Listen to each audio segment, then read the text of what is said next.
అధికార తెలుగుదేశం పార్టీకి చెందిన ఇద్దరు ఎంపీలు జాతీయ మీడియా చేపట్టిన స్టింగ్ ఆపరేషన్లో అడ్డంగా ఇరుక్కుపోయారు. ఇటీవల అనంతపురం ఎంపీ జేసీ దివాకర్ రెడ్డి విమానాశ్రయంలో బోర్డింగ్ పాస్ ఇవ్వలేదంటూ ఇండిగో సంస్థ సిబ్బందితో దురుసుగా ప్రవర్తించి వివాదంలో చిక్కుకున్న సంగతి తెలిసిందే. ఈ సంఘటన జరిగినప్పుడు కేంద్ర మంత్రి అశోక్ గజపతిరాజు తన పలుకుబడిని ఉపయోగించి అప్పటికప్పుడు బోర్డింగ్ పాస్ ఇప్పించి అదే విమానంలో పంపించినట్లు వార్తలు వచ్చాయి. ఈ వార్తలను అశోక్ గజపతిరాజు తన ట్విట్టర్ అకౌంట్ ద్వారా ఖండించారు. తాను అసలు జేసీ విషయంలో జోక్యం చేసుకోలేదంటూ ట్వీట్ చేశారు. అయితే జాతీయ మీడియా అయినటువంటి రిపబ్లికన్ న్యూస్ ఛానల్ చేసిన స్టింగ్ ఆపరేషన్ లో అసలు విషయం బయటపడడం ఇప్పుడు దేశవ్యాప్తంగా రాజకీయాల్లో చర్చనీయాంశంగా మారింది.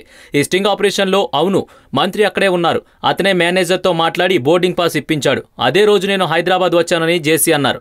అంతేకాదు, నేను ఎవరికీ క్షమాపణలు చెప్పను, తనకు క్షమాపణ చెబితే ఆలోచిస్తానంటూ జేసీ చెప్పుకొచ్చారు. దీంతో బోర్డింగ్ పాస్ విషయంలో సిబ్బందితో గొడవ పెట్టుకున్న ఎంపీ జేసీతో పాటు ఈ విషయంలో తాను జోక్యం చేసుకోలేదని చెప్పిన మంత్రి అశోక్ గజపతిరాజు కూడా అడ్డంగా బుక్కయ్యారు.